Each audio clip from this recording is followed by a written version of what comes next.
So good morning. Today we're gonna have to fix a small thing, that is the two wires here for the coolant level, low level switch. They came off, they just broke off. And then one of the wires here for my auxiliary fuel came off. Let me see if I can zoom in. We can hardly see it. I kind of stuck it in here. It's one of the two wires which is loose. You can see the green one sticking out. That we have to solder back in, and then I have the replacement part here for this thing, which is this part, and I have to take the tire off to get this from the outside into this hole. And this is the two lines which connect to the charcoal canister, so I get this back in place. And then I have a loose connection on one of my ABS sensors. So I will check all three ABS sensors, and I will keep you here posted in this video. Otherwise everything is fine. Everything is else just a small potatoes here on this car at the moment. Okay, so we got now the low coolant switch plug, low coolant level switch plug reconnected. I put a jumper in here because this is a normally closed contact, which is open as long as there's enough fluid in there. Once the fluid runs out or is too low, it will switch. And this is what this cable is gonna do. And now we're gonna see if our light for the low coolant is gonna stay on or not. This would be this one here.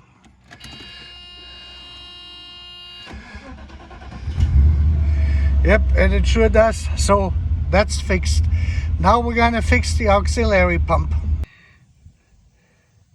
So now I have the auxiliary pump reattached, and what you can see is I put two butt splices in here because these wires are so short.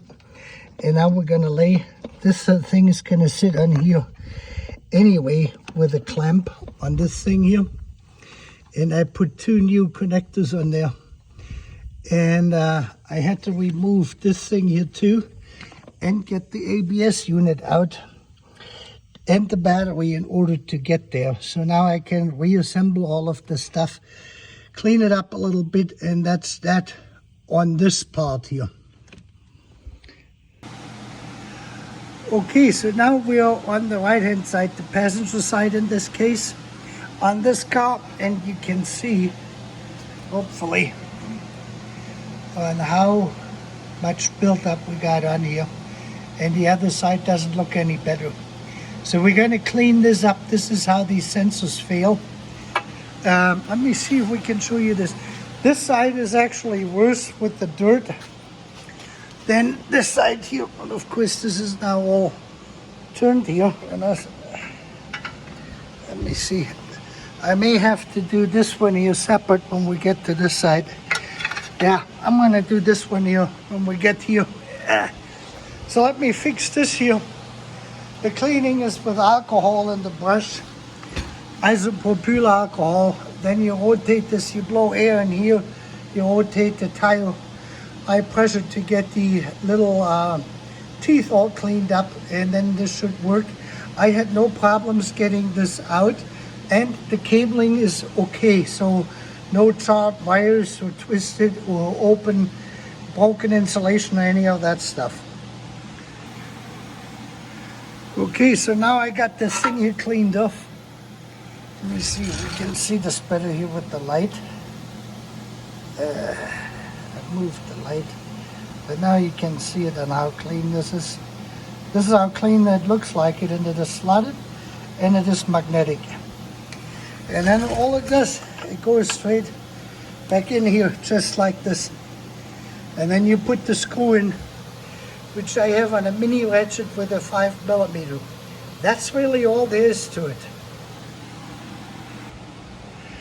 Okay, and this is now the left side, the driver's side on this car. And you can see the same thing, what that looks like it of the buildup. And the main thing is, let me see if I can show you this, is in here, if you put a light in, you can see it. There is a wheel in there, or the back side of the assembly, and it has teeth in it. And this is what this thing here picks up, is these little teeth. And when it gets dirty like this, it won't. All right, let me clean her up and get her back in business, and then I got to take the liner out in here to get that plastic thing installed. I will show you this then next. Okay, so now we're here at this part, and this is the two hoses which go to the charcoal canister, which sits back here. You can see this here. Back here is your reservoir for the vacuum, for the air conditioning system inside, and everything else looks good. Here we can see someone has sprayed in fat. That yellowish stuff is some form of a fat. So that car was treated at one point for like with Sounders type fat. Someone put that in, they went through that expense. Everything else here itself looks good. We got our sensor back on, everything is fine. I still got to replace that lower ball joint here. That is coming, that's on the to-do list. At this point it's still working, everything else is good here. We have no rust issues, and other than the ball joint. So let me put this in here, and then I'm going to show you what this looks like.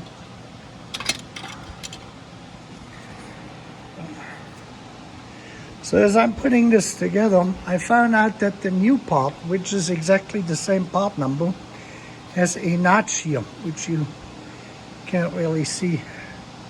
This here, I cut it off. That stands out right here. And this is a round hole in here, you can see, and there's no notch in it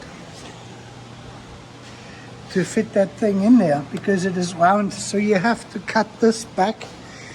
And this is the exact replacement number of the original part which was in here. So just so you know that. So all it does now, it goes in here. Let me see if I can now get that inserted. Yeah, now it's snapped in. We can see it snapped all the way around. And now all you do is you reconnect this part here, goes straight in here, all the way in. And that's it. And now I can take my cable tie out. So this fixes the whole thing. And this connects the charcoal canister to the vacuum system, and that is regulated through the temperature, coolant temperature. And that concludes my repairs for today.